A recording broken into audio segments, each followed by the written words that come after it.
Hello friends, welcome back to a brand new video. Aston Villa have appointed Unai Emery as their new manager. He is a very good coach, a pragmatic one, but one that has a philosophy of going forwards and making sure that he gets the best out of every single scenario. He does particularly well against larger sides, and I think he's going to be able to set up Aston Villa really well. Join me as we head to the tactics board to talk about how I think he will set up this Aston Villa side and how I think they will do going forwards. If you enjoyed the video, please leave it with a like and subscribe if you haven't for more content like this coming very soon. Make sure you hit that notification bell so that you never ever miss an upload, and let's talk about how Unai Emery will improve Aston Villa. When Unai Emery was at Villarreal, he actually utilised the 4-4-2 formation quite a bit. This is a formation that I think could really work with Aston Villa, and that's exactly what I'm showing you right now. I've got them lined up in that 4-4-2, and I actually think it will really play to some of the players' strengths. So first of all, we've obviously got Martinez in goal. Then we look at Matty Cash at right back. These are positions that are not going to be changed. These are positions that are not going to be altered. Concert and Mings will be your back two. This because obviously Diego Carlos will be out injured. And then you've got Luca Dean, who should be coming back to fitness pretty shortly. But it's going forwards that I think is the most interesting part. You've got Douglas Luiz in the central midfield position along with John McGinn. Boubacar Kamara obviously is injured, which means that one of these two is going to have to take his spot. So that's fine. But the good thing about Douglas Luiz and John McGinn is they're very energetic, which means that in this system they're going to be able to cover these extra sides and these extra runs, which we're going to get to later once the front four actually start to get going and go forwards. And speaking of the front four, we've got Buendia on the right, Leon Bailey on the left. Now, I haven't put Coutinho in here because I don't necessarily think he has the stamina or the running power to be able to be utilised in this kind of system. When you have a Coutinho, you need to have extra players who are willing to do the work for the lack of effort that Coutinho will put into the game. It just doesn't have those physical attributes, so you need to kind of compensate for that. With Buendia, you don't have that, and you don't have that with Bailey either. They're always willing to work, they're always willing to go forwards and backwards to help the team, and that's kind of what this 4-4-2 system is all about. It's all about getting forwards, it's all about pushing up and making sure you're dangerous on the attack. But also, specifically in these wide positions that I'm highlighting, Buendia and Bailey need to make sure that they can go backwards as well, because Cash and Digne cannot be isolated. This is important, extremely important. When you have your players going forwards and backwards, it just gives you that little bit of defensive solidity, and that compensates for the lack of an extra third body in the midfield. And you want this because you want to be able to get your two strikers that they have. They have very good strikers in Ollie Watkins and Danny Ings, and you need to have both of them on the pitch because I think if they create a partnership, it can really be something to go forwards. Now, I've chosen Danny Ings and Ollie Watkins, obviously because they're the two best strikers at the club, but also I think that they can really form that partnership and go forwards. I've got Danny Ings on the left and Ollie Watkins on the right, and I've got Danny Ings on the left specifically because I want him to be the hold-up player. I want the balls to go into him, and I want to be able to stick to him so that Villa can then move up the pitch. You then got the ability for Buendia to go forwards, Bailey to go forwards, and then McGinn and Douglas Luiz can be sitting and holding to make sure they can recycle possession. But when Ings goes up and receives the ball, it says here, and he receives the ball into his path, that's fine.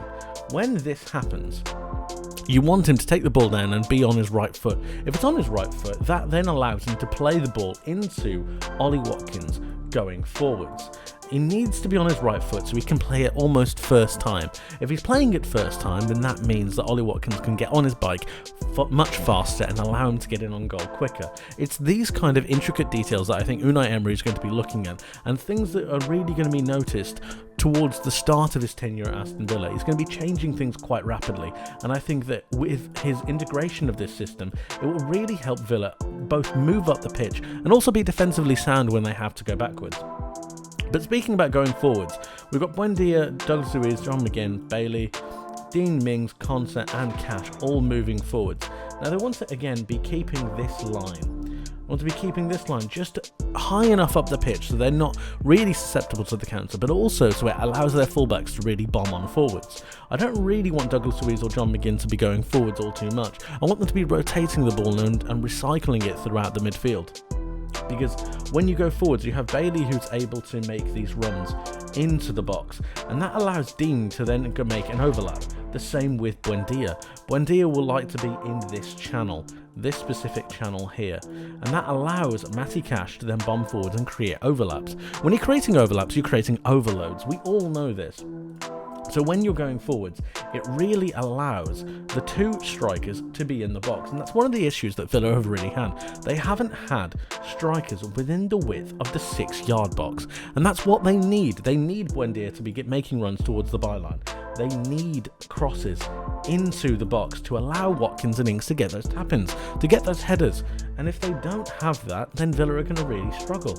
Cash making these overlapping runs, Digne making these overlapping runs, you get overloads, and then you have the ability to really start to pen oppositions in. Unai Emery is a very pragmatic manager, yes, but when he goes forwards, he actually has a lot of thought behind the way his teams go forwards and the way they attack, the way they attempt to break teams down. It's very good to watch, and it's also very efficient. This is what I think Villa will bring to their game, and I think it will be efficiency in front of goal and the ability to really break down certain spaces. Again, like I said, John McGinn and Douglas Luiz are going to be able to just hold this area that I'm highlighting right here. If I get rid of this, they're going to hold this area right here because they want to be able to recycle the ball over back to Matty Cash and then to Luca Digne, who will be moving forwards. Now, although this looks dangerous when you're going backwards, it's not as bad as it once may seem. Concert and Mings will be able to hold the line because they're fast players and they're able to read the game fairly well. But if they're not, you also have the pace in Luca Digne and Leon Bailey to be able to go backwards. And then once you have Matty Cash in his position, Buendia will be making those runs as well. With the flanks, they'll be far better protected. And then you've also got the running power of Douglas Luiz and John McGinn to really make sure that they're defensively sound. Obviously, Danny Ings and Ollie Watkins will not be a major part of that, but if you ever need them to be, I'm sure Ollie Watkins will be more than happy to drop into a central attacking midfield position just for defensive solidity. This is what generally happens when Unai Emery plays a 4-4-2, is you don't always get two main strikers going up. I think Ollie Watkins has the stamina and the ability and the running power to be able to go backwards and to be able to make those bursting runs forwards. This is one of the main keys of Ollie Watkins, is that he is a tireless runner and he does it time after time after time again. If you utilise Danny Ings and the ability that he has on the ball and the way that he's able to control the ball and make sure that it sticks to his feet if Villa are in a sticky position, it will then allow him to play these passes into Ollie Watkins. There are so many different nuances and different things that Unai Emery could bring to the side, but again, like I said, a defensive solidity is something that I think Unai Emery will be bringing first. If they play a 4-4-2, this kind of defensive play, utilising the two wingers and the two fullbacks, making sure they're very narrow, making sure they defend the spaces very, very well. Again, like I said, Leon Bailey and Buendia have the stamina and the running power that Coutinho just doesn't have, and that will allow them to really be a defensive unit. McGinn is very good defensively, as is Douglas Luiz, so there's no problem there. Protecting the back four, you can almost see, if I highlight this here, you can almost see the space or the two major players in this defence that are going to be protected the most. I think they've been exposed more often than not this season, and if you look at it, they're almost creating a shield around the back two, making sure that it's difficult to play through the lines. You can't find a pass through there, it's just not an option, and then when you go through that, it makes it so much more difficult for the likes of the opposition players to be able to break on them or to be able to find those passes. Concert and Mings don't need to be that wide, they can also be tucked in together, which again allows them to make sure they're a defensively solid unit. Bailey can make sure he's doing the overlapping covering, so can Buendia, and that allows Cash to tuck inside as well. Again, pragmatic, yes, but there is a lot of thought behind it, and it's actually a system that I think could really work with Aston Villa. Finally, I just want to touch on the most recent game that Aston Villa have had in the sense of Leon Bailey and counter-attacking. because he's got such good pace and he's so good on the ball, I actually think they're going to be able to utilise him on the counter more often than not. You have John McGinn and Douglas Luiz, who are pretty good with the ball at their feet. Let's not forget Lugadin, who can play a very good pass. When they have the option to counter, instead of going straight through the middle, you also have an option of Leon Bailey running down this channel.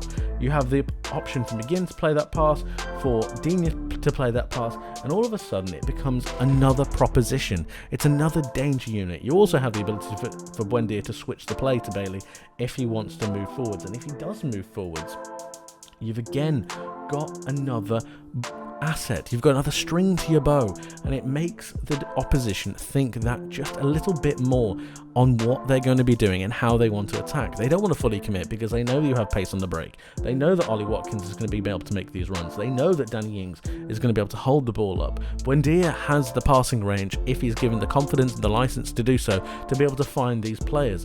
And I just think these are facets and systems that I don't think that Aston Villa have really utilised this season. And with Unai Emery and the way he likes to play and the way he likes to pragmatically analyse what is actually going on in a football system, the way the team should be playing, I think this could really benefit the players in Aston Villa and allow them to get further up the pitch, but also be more defensively solid. I think that this could be a new way for Aston Villa to play, and it will only be available, or one of the main ways it will be available, is through the pragmatism but attacking threat and creation of Unai Emery. This is how I think he's going to be able to line up with this Aston Villa team and then utilise their power, their pace, their creative running in Buendia, their defensive solidity in Douglas Luiz and John McGinn, and their work rate, and obviously the hard-working nature of the back four in terms of the fullbacks. I think this is a fantastic system for Aston Villa to be able to use. I'm going to be really intrigued to see how Unai Emery tries to implement it, if he does at all. But this is how I think that Unai Emery is going to be able to improve this Aston Villa side going forwards. That's it for today, guys. Thank you ever so much for watching. If you enjoyed the video, please leave it with a like and subscribe if you haven't for more content like this coming very soon. Let me know in the comment section below your thoughts on Unai Emery joining Aston Villa, and Aston Villa fans, please talk to me. How are you feeling about this latest appointment? You can always let me know your thoughts on Twitter. You can find them at Zekko64. That's generally where I post when my videos go live, but of course you can always know that if you hit that notification bell so that you never ever miss an upload. Like I said, that's it from me for today. Thank you ever so much for watching. I hope you have a wonderful rest of your day. I hope you have a wonderful rest of your week, and I hope to see you in the next one. But until then, take care of yourselves, and bye bye.